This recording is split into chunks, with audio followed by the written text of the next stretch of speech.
CDC, our planners, and our presenters wish to disclose they have no financial interest or other relationships with the manufacturers of commercial products, suppliers of commercial services, or commercial supporters, with the exception of Dr. Hampson, and he wishes to disclose that he is a past recipient of a speaker and consultant honorarium from Massimo, Inc., manufacturer of carboxyhemoglobin assessment devices. Presentations will not include any discussion of the unlabeled use of a product or a product under investigational use.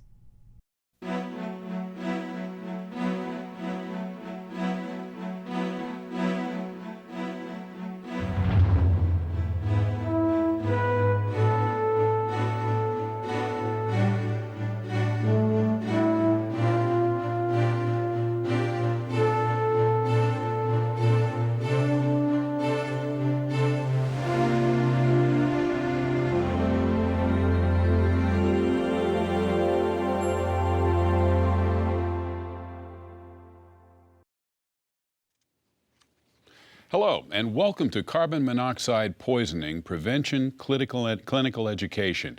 I'm Joe Washington, your moderator for this program, which is originating from the studios of the Centers for Disease Control and Prevention in Atlanta, Georgia. The CDC works with national and state data sources to monitor, evaluate, and present information on carbon monoxide-related illness and death in the United States.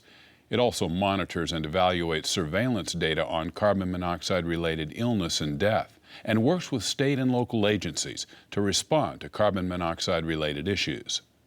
The goal of this program is to enhance recognition and clinical management of carbon monoxide poisoning by clinicians, healthcare providers, and public health officials. Upon successful completion of the program, participants should be able to describe the epidemiology of carbon monoxide poisoning, identify the mechanisms of carbon monoxide toxicity, describe the clinical aspects of carbon monoxide poisoning, identify the symptoms of carbon monoxide poisoning, and explain the treatment of carbon monoxide poisoning. If you'd like to apply for continuing education credit for this webcast, please visit our online system at www.2a.cdc.gov/TCE online and enter course number WD1233. The last day to receive credit for this program is September 20th, 2010. Now, if you'd like to review this program at a later date or share it with a colleague, please note the web address, www.cdc.gov/phtn/webcast/co poison prev. Finally, if you have any questions or comments concerning this webcast, please email us at coinq@cdc.gov. Now, today's webcast addresses the issue of carbon monoxide poisoning. Carbon monoxide is known as the silent killer because it's colorless, odorless, tasteless, and a non-irritating gas. It's produced by burning materials containing carbon, such as gasoline or propane. So carbon monoxide is often associated with fire or smoke, yet it's not detected by smoke alarms, and it can be present even if there is no fire or smoke. Because a small nonpolar carbon monoxide molecule can penetrate through standard drywall, it can pass through dwellings quickly, yet quietly. Carbon monoxide can disperse through separate units of a multifamily complex, and with a density similar to air, distribute itself throughout an enclosed area. You can't see it, smell it, or taste it, but it can make you sick or even kill you. To help us learn more about carbon monoxide poisoning, we're fortunate today to have a distinguished panel of some of the nation's leading experts on this potentially deadly toxicant. First, I'd like to welcome Dr. Neil B. Hampson, Medical Director of the Center for Hyperbaric Medicine at Virginia Mason Medical Center in Seattle, Washington. Dr. Hampson is a member of CDC's National Carbon Monoxide Environmental Public Health Tracking Surveillance Group. Our next guest is Dr. Eric J. Lavonis, Director of Medical Toxicology Hospital Services and Medical Director of Hyperbaric Medicine at Carolinas Medical Center in Charlotte, North Carolina. Dr. Lavonis is also a co-principal investigator of a multi-center CDC carbon monoxide poisoning screening trial. And finally, we welcome Dr. Allison Stock, a toxicologist with the National Center for Environmental Health at the Centers for Disease Control and Prevention. Dr. Stock co-leads the agency's carbon monoxide activity. Welcome to the program. All over the country, you can hear and read stories daily about carbon monoxide poisonings. From Seattle, Washington, after a windstorm. 100 in Northwest stricken by fumes, carbon monoxide blamed for 2 deaths. From southern states after Hurricane Katrina, exhaust from portable generator adds to loss of life. Or from Blacksburg, Virginia, 21 Virginia Tech students get carbon monoxide poisoning from a gas heater leak. Dr. Allison Stock, whose expertise is in the epidemiology and toxicology of carbon monoxide poisoning, will tell us just how widespread this problem really is. Thank you, Joe. Carbon monoxide is a toxic gas produced from the incomplete oxidation of carbon during combustion. Carbon monoxide poisoning kills more Americans every year than any other acute toxicant. Annually, there are approximately 3,800 deaths from fires or other sources of carbon monoxide. However, 2,400 are intentional or suicides. There are roughly 500 non-fire unintentional deaths a year. Carbon monoxide poisoning stands as the 3rd leading cause of unintentional poisoning death in the United States. In addition, there are at least 50,000 cases of non-fatal acute carbon monoxide poisoning annually. Victims of carbon monoxide poisoning account for thousands of emergency room visits. A recent study by Dr. Hampson extrapolates state rates for emergency department visits for carbon monoxide poisoning to 2005 United States population census. With this updated information, the national average for emergency department visits per year is at approximately 50,000. Even with this revised estimate, however, the impact may still be underestimated, as carbon monoxide poisoning is notorious for being underdiagnosed. Most of the people who attempt suicide by carbon monoxide poisoning are men who poison themselves with automobile exhaust. Sadly, 69% of these attempts are successful. On the bright side, we believe through public education and regulation, we can prevent almost all of the thousands of unintentional carbon monoxide poisonings and deaths that occur each year. One of the difficulties in public education process is reaching those who are actually at high risk, immigrants and minorities. Studies have shown that they are disproportionately affected by carbon monoxide poisoning, especially after power outages, when gasoline-powered electrical generators or gas or charcoal briquettes may be inappropriately used. Men are affected more often than women. Although males and females are equally likely to visit emergency departments for carbon monoxide exposure, males are more than twice as likely to die from carbon monoxide exposure. Males might be exposed to high carbon monoxide levels during high-risk activities such as working in enclosed garages or generators or with power tools. The most impacted age range is 25 to 44 years old. Because of their rapid respiratory rate, infants and children take up carbon monoxide from their environment more quickly than do adults. As with almost any poisoning, the elderly are more vulnerable to the effects of carbon monoxide poisoning. So are people who have chronic heart disease, anemia, and respiratory illness. The death rate from carbon monoxide poisoning is highest among those over 75 years old, and the elderly are at greater risk for adverse neurological outcomes. Animals, such as pets, are also affected. Motor vehicles are still a leading source of carbon monoxide poisoning. Incidents involving cars and trucks can be caused by exposure to exhaust while riding in the back of pickup trucks, which most often impacts children. Obstruction of the tailpipe by snow or other objects, as well as malfunctioning systems. Unintentional carbon monoxide poisoning death rates declined by 80% since the induction of the catalytic converter in 1975 and reduced carbon monoxide emissions. Today, the leading source of non-fire unintentional carbon monoxide poisonings are from home heating sources such as furnaces, water heaters, space heaters, lanterns, stoves, and similar appliances. Smoke inhalation from fires is another important source. So are large and small engines, including boats, power washers, and other gas-powered tools.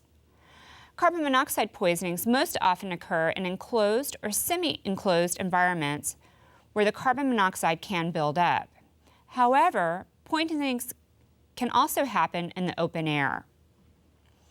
Carbon monoxide-related morbidity and mortality has been reported to arise with the exposure to exhaust from gasoline-powered electrical generators on houseboats, as well as direct exposure to carbon monoxide in the exhaust of a ski boat from either the swim platform or even among persons seated in the stern of the boat. Other boating accidents involving carbon monoxide can result from improper ventilation, backdrafting when operating a boat at a high angle, or even mooring next to a boat while its engine is running.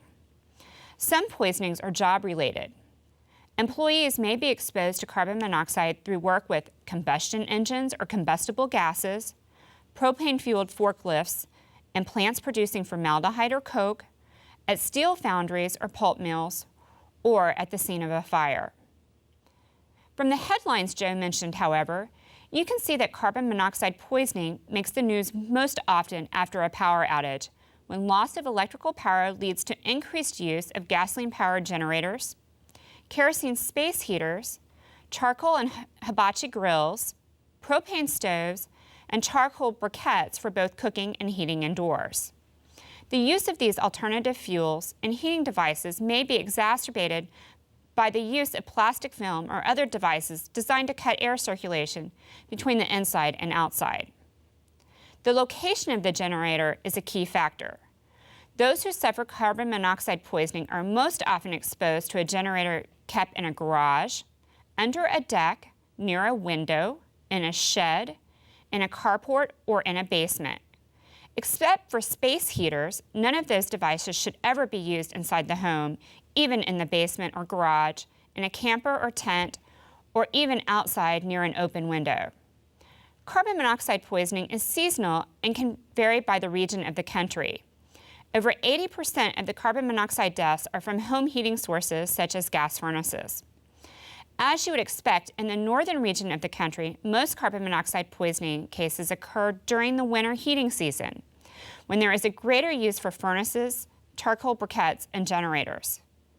People may also warm up their vehicle in their garage before heading out into the weather. In the South, however, power outages most often occur in early autumn, especially August and September during hurricane and thunderstorm season.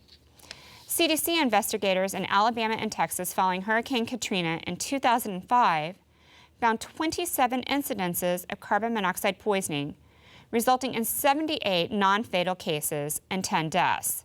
Nearly all were caused by gasoline-powered generators. A similar study that again included Alabama but added Louisiana and Mississippi found 51 cases, and all but one were due to exhaust from a portable generator. Most occurred within the first week after the hurricane. The use of auxiliary fuels and heating devices when there is a heating fuel shortage is a trend which continues to have an ominous potential for increasing exposure to carbon monoxide and its hazards to health. Well, now that we understand the source of carbon monoxide poisoning, Dr. Stott, could you explain the process by which carbon monoxide poisoning occurs in the body? Sure, Joe. Carbon monoxide produces its toxic effects by several important mechanisms.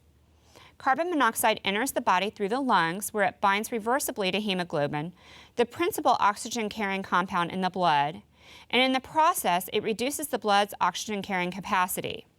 It binds tightly to iron sites in hemoglobin with an affinity 200 to 250 times that of oxygen.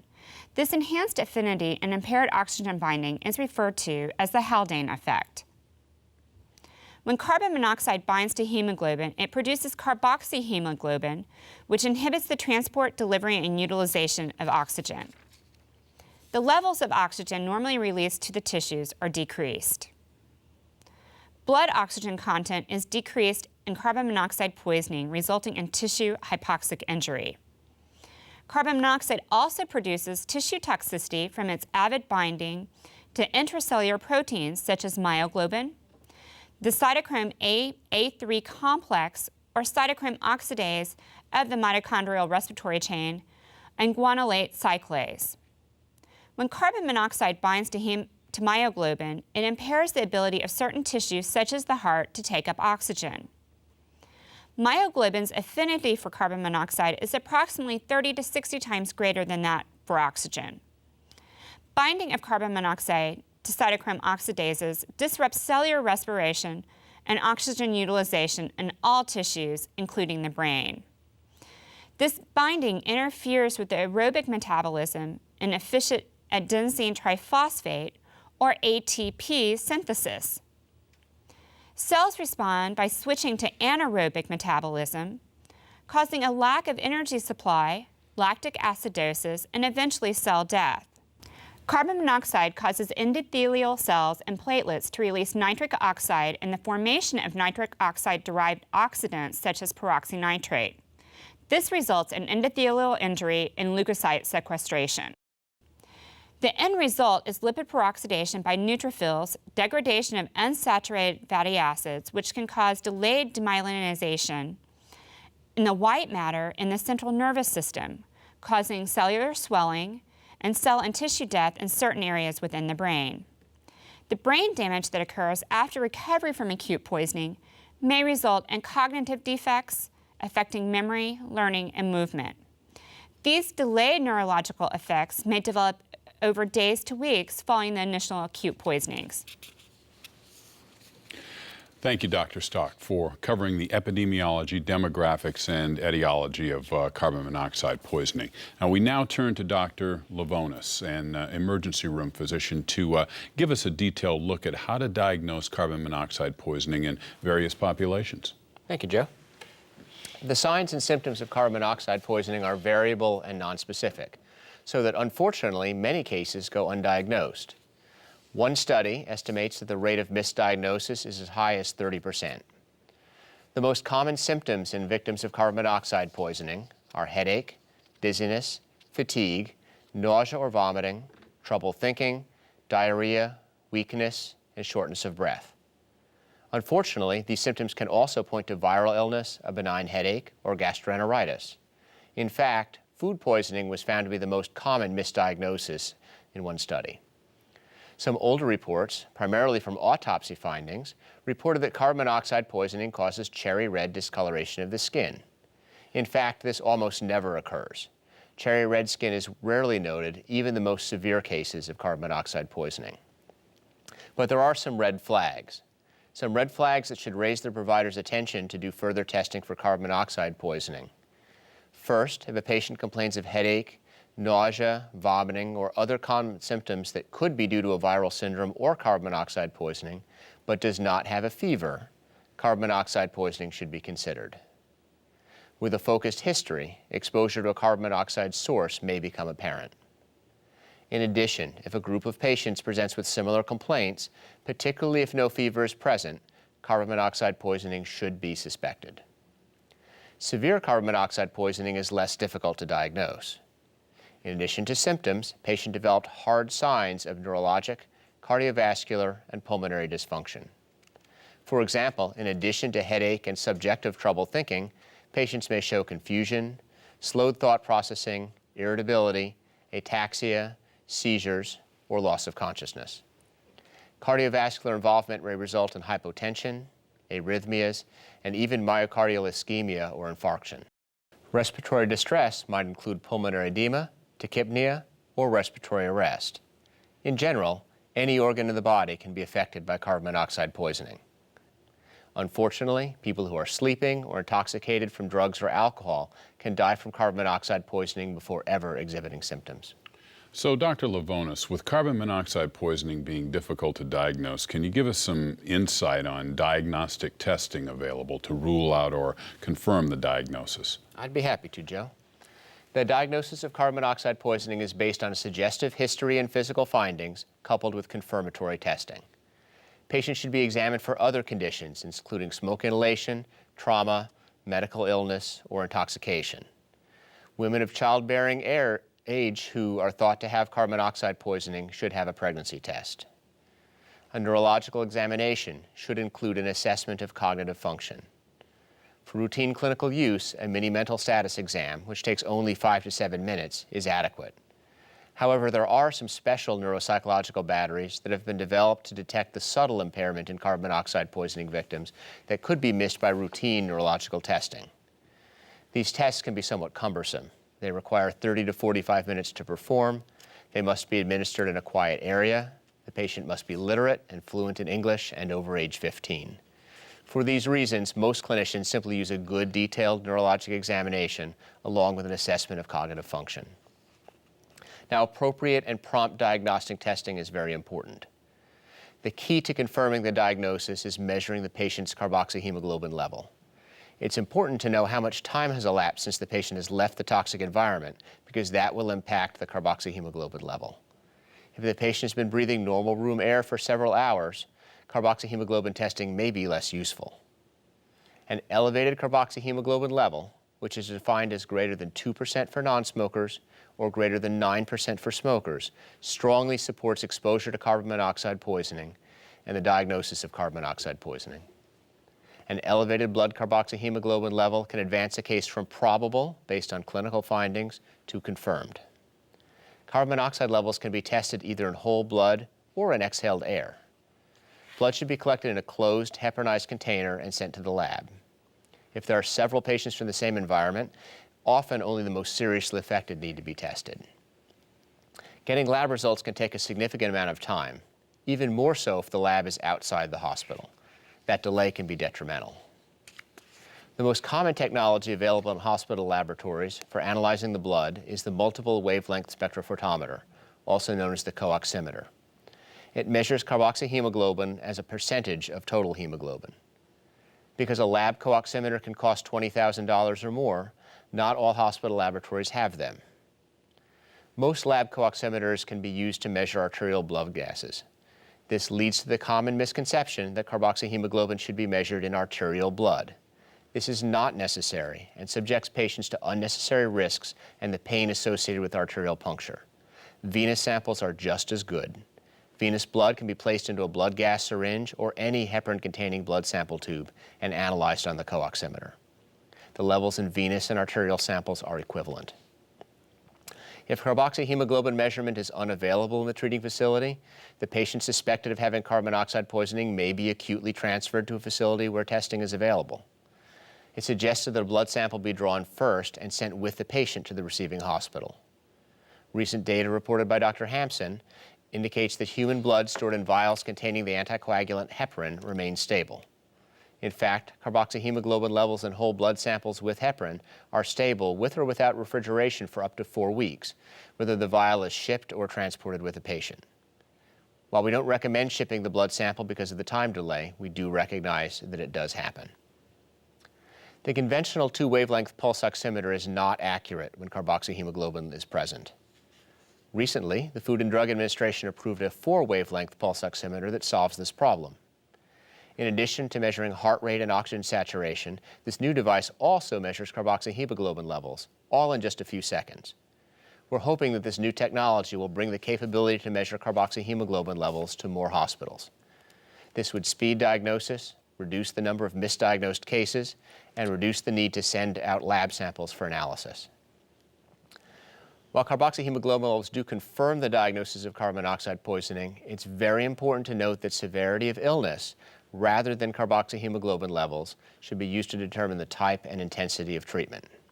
Carboxyhemoglobin levels do not correlate well with severity of illness, with outcomes, or with response to therapy. It's also important to note that carbon monoxide can be produced endogenously as a byproduct of heme metabolism. It is possible, therefore, for a patient to have an elevated carboxyhemoglobin level as a result of hemolytic anemia or hemolysis due to sickle cell disease. Another approach that is occasionally used to document exposure is measurement of exhaled carbon monoxide with a breath analyzer. Sometimes breath analysis can be difficult since patient cooperation is needed. This may be complicated in the case of young children or patients with altered mental status. Normal exhaled air is 0 to 6 parts per million for non-smokers and up to 70 parts per million of carbon monoxide in the breath of smokers. Measuring environmental air is another consideration. Many fire departments do have the equipment to make these measurements. More than 50 parts per million of carbon monoxide merits further investigation. More than 100 parts per million will likely cause acute symptoms with sufficient exposure time. Now, in a 2005 study in the Journal of the American College of Cardiology, it was found that cardiovascular sequelae of carbon monoxide poisoning were relatively frequent. In that study, 37% of the patients with severe carbon monoxide poisoning experienced a myocardial injury. So in patients with severe carbon monoxide poisoning, it may be important to perform an EKG and measurement of cardiac blood markers. This study also showed that patients with carbon monoxide poisoning who developed cardiac enzyme elevations and/or EKG changes have an increased risk for mortality over the next 10 years, even with aggressive treatment. The exact reason for this is unknown. Unfortunately, right now we do not know which of these patients, if any, need stress testing, echocardiography, or cardiac catheterization. An increase in angina can be seen even with mild elevations of carboxyhemoglobin levels in patients with pre-existing angina. An increase in arrhythmias in patients with coronary artery disease has been noted at carboxyhemoglobin levels as low as 6%. Severe carbon monoxide poisoning can cause myocardial infarction even in patients with normal coronary arteries. Chest radiography is recommended for seriously poisoned patients, especially those who had loss of consciousness or cardiopulmonary signs or symptoms. Brain CT or MRI is also recommended in these cases. These tests may show signs of cerebral infarction secondary to hypoxia or ischemia. To summarize, the diagnosis of carbon monoxide is best made when an elevated carboxyhemoglobin level is documented concurrently with a history, signs, and symptoms suggestive of carbon monoxide poisoning. Now, some other testing, such as a fingerstick blood sugar, head CT, or lumbar puncture, may be needed to exclude other causes of altered mental status when the diagnosis of carbon monoxide poisoning is inconclusive. Thanks, Dr. Lavonis, for walking us through the diagnostic process. We now turn to Dr. Hampson, who will tell us about the options available to treat carbon monoxide poisoning. Thanks, Joe. As soon as the first responder or medical practitioner evaluating the patient suspects the diagnosis of carbon monoxide poisoning, two very important actions should be taken immediately. One, it is essential to evacuate the area, ventilate the environment, and attempt to determine the source. The patient and anyone else in the vicinity where the patient was exposed to carbon monoxide should be removed from that environment and taken to a safe location. Carbon monoxide uptake ceases as soon as the patient is removed from the contaminated environment. The fire department may be called to handle that job. No form of decontamination is required. Secondly, 100% oxygen by a tight-fitting face mask should be administered. This is fundamental to speeding the elimination of carbon monoxide and improving the delivery of oxygen to affected tissues. Oxygen therapy is safe, inexpensive, and convenient, and it greatly enhances the rate of carbon monoxide elimination. Oxygen therapy should continue until the patient is symptom-free, which is achieved in about 4 to 5 hours for most patients. The carboxyhemoglobin level should go down to the normal range. Repeat carboxyhemoglobin measurements are almost never necessary. For victims of moderate to severe carbon monoxide poisoning, the majority of American experts recommend hyperbaric oxygen therapy. It is estimated that approximately 6% of patients suffering from carbon monoxide poisoning who present to hospital emergency departments are treated with hyperbaric oxygen, or about 1,500 patients per year in the United States. The Undersea and Hyperbaric Medical Society recommends hyperbaric oxygen therapy for carbon monoxide poisoned individuals with the greatest mortality and morbidity risks. Hyperbaric oxygen should be considered when a patient has one or more of the following: a carboxyhemoglobin level of more than 25 to 30%, evidence of cardiac involvement, severe acidosis, transient or prolonged unconsciousness, neurological impairment, or abnormal neuropsychiatric testing. A recently published study suggested that people 36 years old and older are at higher risk for long-term cognitive sequelae, and therefore hyperbaric oxygen therapy should be considered in that group. In cases of milder poisoning, hyperbaric oxygen should be considered if surface pressure oxygen does not resolve symptoms. Clinical studies have proven the efficacy of hyperbaric oxygen in treating carbon monoxide poisoning as assessed by neurocognitive testing. In animal models, studies have demonstrated that hyperbaric oxygen impacts a number of other mechanisms of carbon monoxide toxicity. In addition to enhancing carboxyhemoglobin elimination, these include decreased platelet aggregation and degranulation, decreased neutrophil chemotaxis, decreased rise in nitric oxide levels, clearly demonstrated antioxidant properties, increased dissolved oxygen content in blood, prevention of lipid peroxidation in the brain, and preservation of ATP levels in tissue exposed to carbon monoxide. Normally, a single hyperbaric oxygen treatment is sufficient to render the patient asymptomatic. The optimal number of treatments is not known. A 2002 study in the New England Journal of Medicine demonstrated that 3 hyperbaric oxygen therapy sessions within a 24-hour period reduced the rate of cognitive sequelae when tested both at 6 weeks and even 12 months later, as compared to normal baric oxygen. In practice, most hyperbaric practitioners in the United States administer 1 treatment and then provide additional treatments if the patient remains symptomatic. Compared to normal baric mask oxygen therapy, hyperbaric oxygen therapy eliminates carbon monoxide from the body more rapidly, improves tissue oxygenation, and reduces the rate of subsequent cognitive dysfunction. The number of patients treated with hyperbaric oxygen therapy for carbon monoxide poisoning has not changed significantly in the United States over the past decade. Because the number of hyperbaric facilities treating the condition has increased, the average number of patients treated per facility has decreased. However, some issues remain. While the majority of experts in this country recommend hyperbaric oxygen therapy for the treatment of severe carbon monoxide poisoning, outside the United States, this treatment remains somewhat controversial. The criteria for defining which patients are most likely to benefit from hyperbaric therapy is still evolving, sometimes making it difficult for practitioners to make the treatment decision.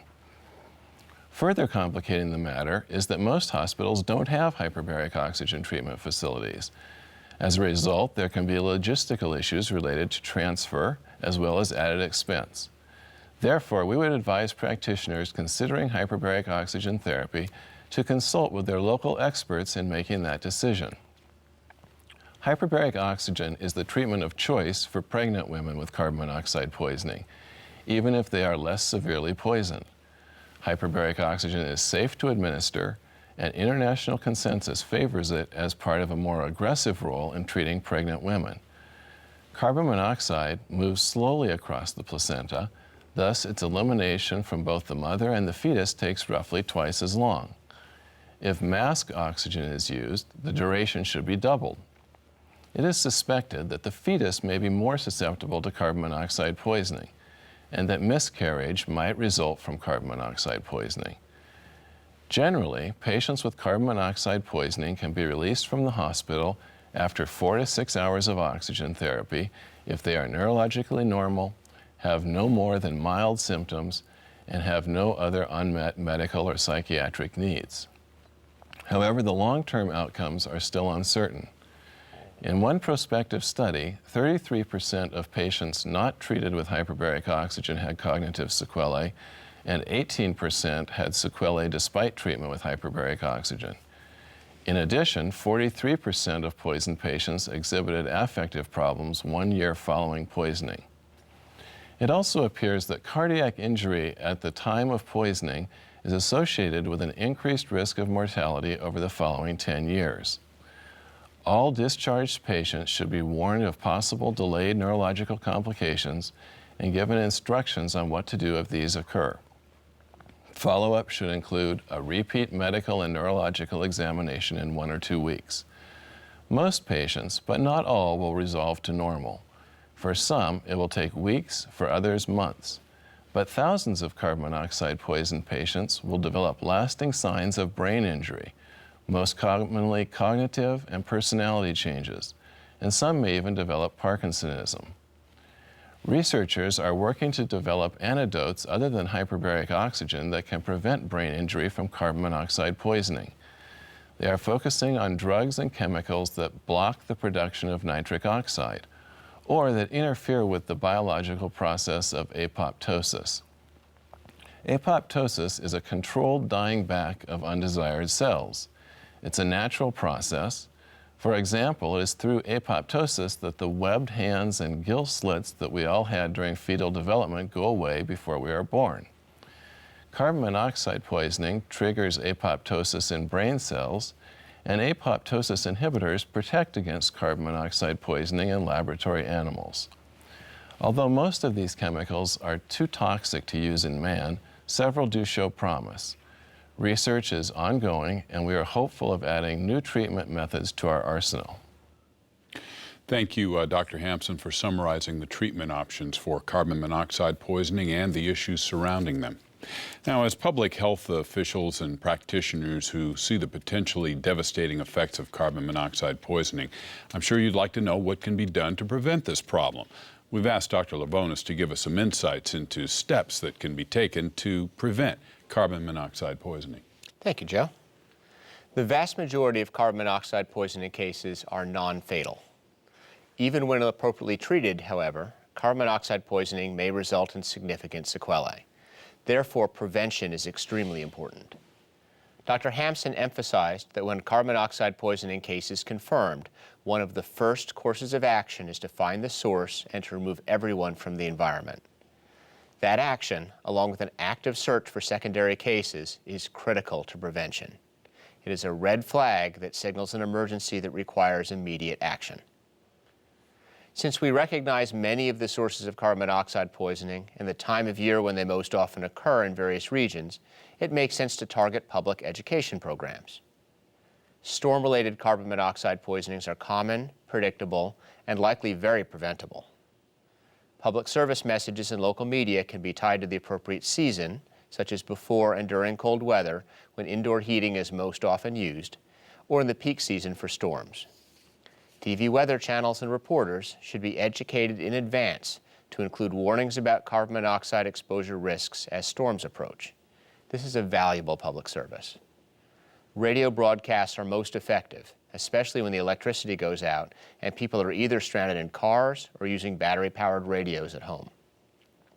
Sample public service announcements are available on CDC's website. It is essential that these messages be multilingual to reach immigrant and minority communities, as these are the people who most often fall victim to carbon monoxide poisoning during power outages. In addition to news media, electrical utility companies and governmental agencies can help promulgate warnings with regard to carbon monoxide, both when power outages are expected and soon after they occur. When there is a power outage after a storm, most carbon monoxide poisonings occur in the second and third days after the storm. This suggests there is a window of time for effective communications regarding the dangers of carbon monoxide poisoning, even after a storm strikes. Now, there are many simple steps people can take in their own homes to prevent carbon monoxide poisoning. For example, with home appliances, people should have their heating system, water heater, and any other gas, oil, or coal-burning appliances serviced by a qualified technician every year. Service experts should also be called in if an odor from a gas refrigerator's cooling unit is detected. This could mean there's a defect in the cooling unit, which could be giving off carbon monoxide. When purchasing gas equipment, people should only buy equipment carrying the seal of a national testing agency, such as the American Gas Association or Underwriters Laboratories. Appropriate venting of gas appliances in a home, cabin, or camper can help avoid carbon monoxide buildup. Indoor vent pipes should not be perfectly horizontal. They should go up slightly as they go towards the outdoors. This helps prevent carbon monoxide or other gases from leaking if the joints or pipes aren't fitted tightly. Patching of vent pipes with tape, gum, or other products may allow the carbon monoxide to vent out of the system, so only proper and approved patch materials should be used. Chimneys should also be checked or cleaned every year to be sure they're not blocked by debris. People can also avoid carbon monoxide buildup in their cars by having a mechanic check the exhaust system every year. It just takes a small leak in a car's exhaust system to lead to increased carbon monoxide levels inside the car. Changing government regulation is another approach that can have a major impact in carbon monoxide poisoning prevention. As an example of a success story, unintentional carbon monoxide poisoning death rates have declined by 80% since automobiles were required to have a catalytic converter, and carbon monoxide emissions were therefore reduced. Introducing emission control devices to propulsion engines on recreational boats could also help to reduce carbon monoxide concentration in the exhaust, thus reducing the risk of carbon monoxide poisoning. Until that happens, recreational boaters should make certain to turn off the motor before allowing anyone to swim or body surf off a boat. Exposure to the exhaust system while the engine or generator is running can expose a swimmer to carbon monoxide. Now, inexpensive carbon monoxide alarms have been available since 1989. However, they are not currently required in boats, automobiles, or most businesses. Many local governments have started to require them in homes. For example, in my home community of Mecklenburg County, North Carolina, cases of severe carbon monoxide poisoning have been nearly eliminated since the passage of a local health ordinance that requires all homes to have a carbon monoxide alarm. Analysis of cases of carbon monoxide poisoning that occurred after a major ice storm showed that a functioning carbon monoxide alarm warns occupants before carbon monoxide poisoning becomes severe. Now, the plug-in carbon monoxide alarms are the best. However, a battery backup is a must, so the alarm will continue to function when the power is out. Some alarms have a digital readout to show the carbon monoxide level in the room. More advanced alarms actually have detection shutoff switches, so the source of the carbon monoxide is shut down. Carbon monoxide alarm batteries should be checked twice a year.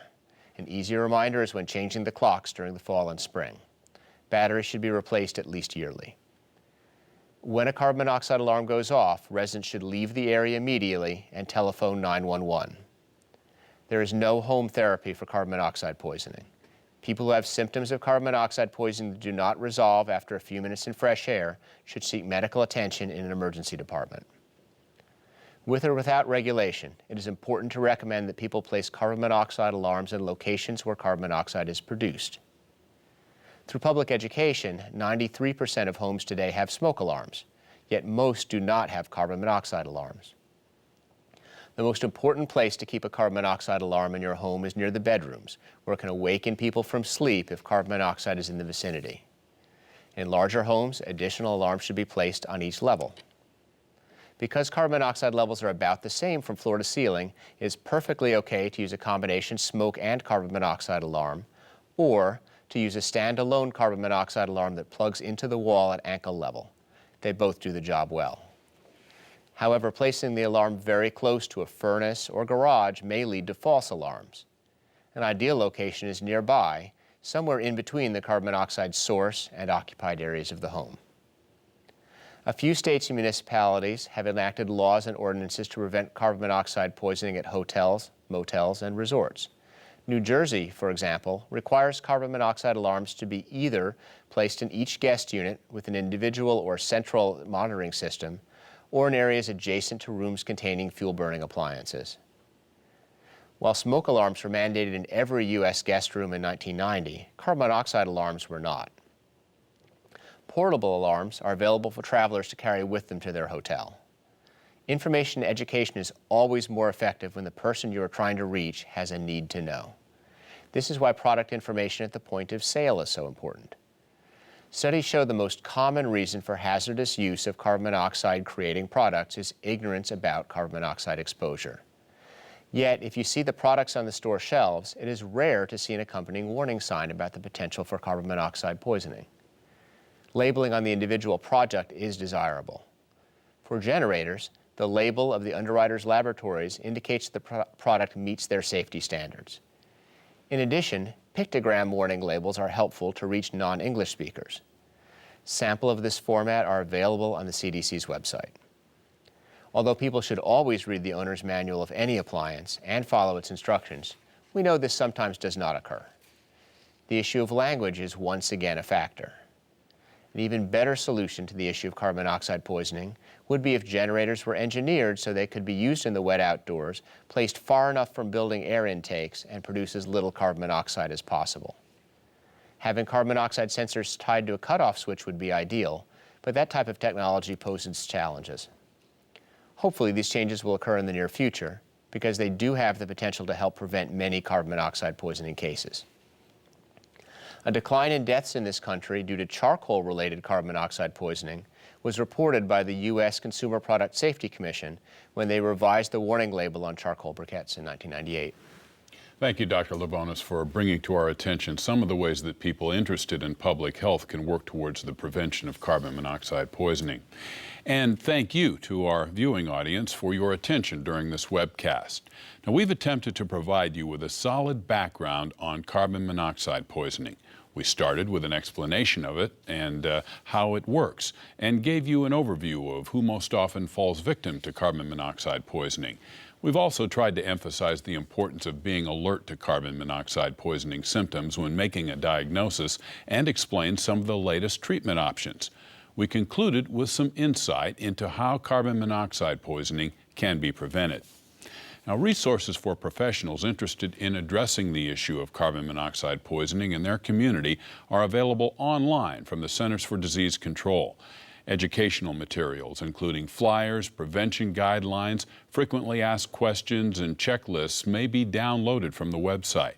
There are also links to professional organizations, documents, journal articles on research, as well as clinical trials information. Resources in your local community are available through a link to the CDC website.